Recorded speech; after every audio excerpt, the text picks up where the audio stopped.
So, some of you might remember a month or two ago, I have a whole series on how to connect to your intuition. How does your higher self, your psychic clairs, speak out to you? And most recently, about a week ago, I've had people come up to me in my experience who've had someone they've lost, or maybe just recently or for a while now. And I love just paying attention to how the universe always just prepares you in the work that you are already here set to do through your own personal experience. And for me in particular, today's the anniversary of my father's birthday.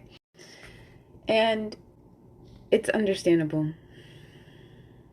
No matter how long you have been grieving, whether it's just recently or even years later, your spirit will yearn for them.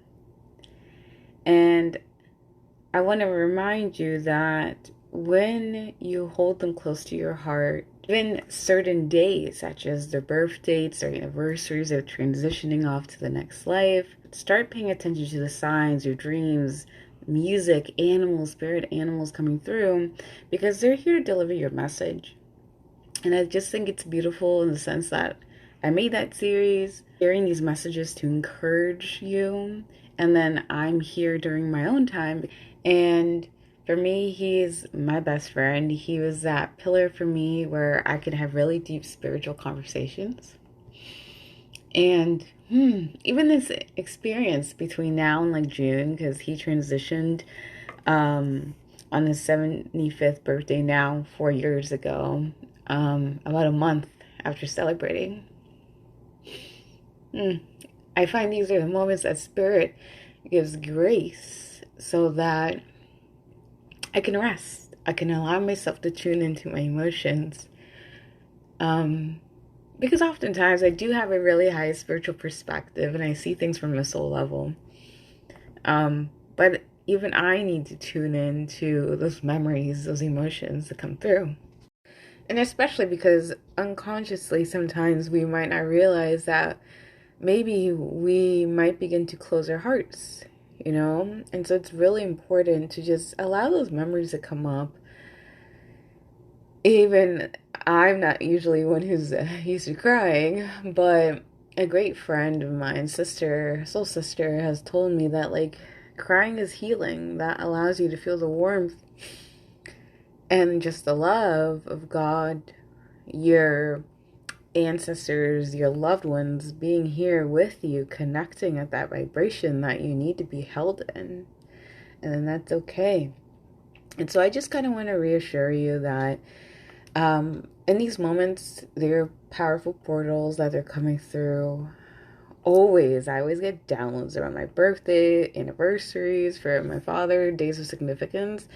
And these are the moments to slow down, cut off the noise, and allow yourself to just tune in to what is the message that your ancestor, your loved one, is wanting to help you to step into and grow. And like a loving father, I've always had big downloads to encourage me when I needed that extra push in my life. And also, it helps you to not spiritually bypass. And specifically, in terms of signs, I had a dream last night where I saw him, and he often doesn't speak in my dreams for some reason. It's kind of like we just sense each other. We know how to communicate just by being with each other. And I believe it was celebrating him and taking care of him because I would always dote on him. And I was like, what kind of cake do you want? What do you want to eat? And when I woke up this morning, because you know, in those waking hours, you're very susceptible still into the dream state. And so, you know, spirit can speak through technology to reach you.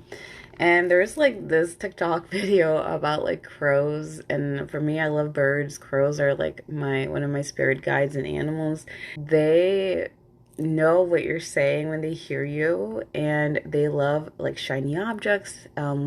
They can also be conditioned to, you know, bring things to you And they are also known as spirits, and that's also something that my husband confirmed. And I was like, that's a really strong, strange message this morning.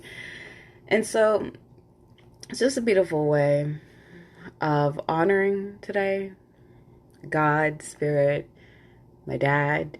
And I hope this resonates and helps you no matter where you are or wherever you, whenever you need this message.